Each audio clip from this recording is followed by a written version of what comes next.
السلام علیکم ورحمۃ اللہ وبرکاتہ۔ محترم سامعین اکرام، آج میں ایک نیا واقعہ لے کر آپ حضرات کے سامنے حاضر ہوا ہوں۔ انشاءاللہ آپ کو یہ بہت پسند آئے گا۔ واقعہ یہ ہے کہ ایک اللہ والے نے انگریز کمشنر کو ایسا کرارا جواب دیا جس سے شراب کی حرمت اور اس کی برائی اور اس میں فرق بیان ہو گیا۔ فرانس میں موریس نامی ایک کمشنر تھا۔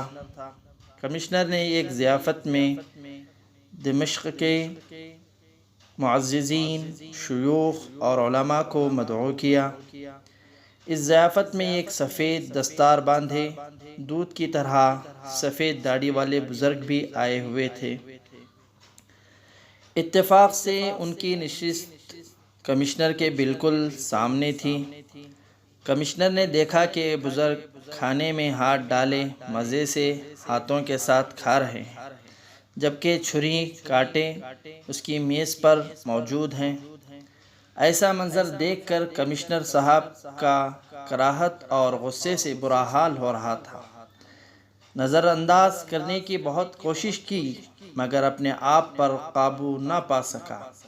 اپنے ترجمان کو بلا کر کہا کہ اس شیخ صاحب سے پوچھے کہ آخر وہ ہماری طرح کیوں نہیں کھاتے۔ شیخ صاحب نے ترجمان کو دیکھا اور نہایت ہی سنجیدگی سے جواب دیا، تو تمہارا خیال ہے کہ میں اپنی ناک سے کھا رہا ہوں؟ کمشنر صاحب نے کہا، نہیں، ایسی بات نہیں، ہمارا مطلب یہ ہے کہ تم چھری اور کانٹے کے ساتھ کیوں نہیں کھاتے؟ شیخ صاحب نے جواب دیا، مجھے اپنے ہاتھوں کی صفائی اور پاکیزگی پر پورا یقین اور بھروسہ ہے۔ کیا تمہیں بھی اپنی چھری اور کانٹوں کی صفائی اور پاکیزگی پر اتنا ہی بھروسہ ہے؟ شیخ صاحب کے جواب سے کمشنر جل بھن کر رہ گیا۔ اس نے تہیہ کر لیا کہ اس اہانت کا بدلہ ضرور لوں گا۔ کمشنر کی میز پر اس کی دائیں طرف اس کی بیوی اور بائیں طرف اس کی بیٹی بھی ساتھ بیٹھی ہوئی تھی۔ کمشنر عربوں کی ثقافت اور روایات اور دینداری سے واقف تھا۔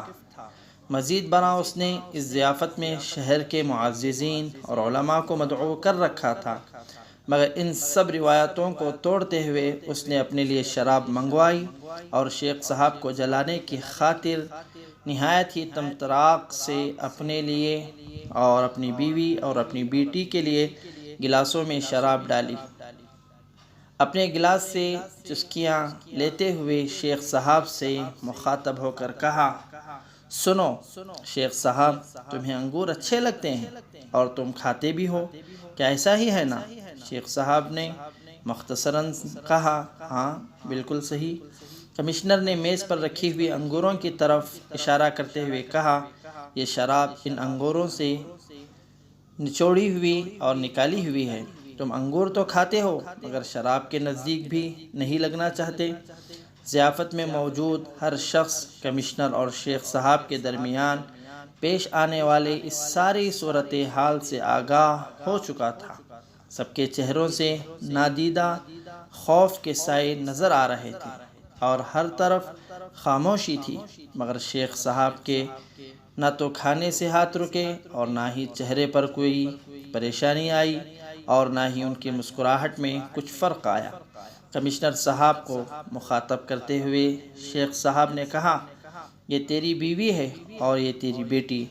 تیری بیٹی تیری بیوی سے آئی ہوئی ہے، تو پھر کیوں تیری بیوی تو تیرے اوپر حلال ہے اور تیری بیٹی حرام ہے؟ مصنف لکھتا ہے کہ اس کے بعد کمشنر نے فوراً ہی اپنی میز سے شراب اٹھانے کا حکم دے دیا اور خاموش ہو گیا، اور ساری مجلس والے اس جواب کو سن کر شزدر رہ گئے۔ اللہ سے دعا ہے کہ اللہ رب العزت ہمیں صحیح سمجھ عطا فرمائے، دین پر عمل پیرا ہونے کی توفیق نصیب فرمائے اور دین کو سمجھنے کی توفیق نصیب فرمائے۔ السلام علیکم ورحمۃ اللہ وبرکاتہ۔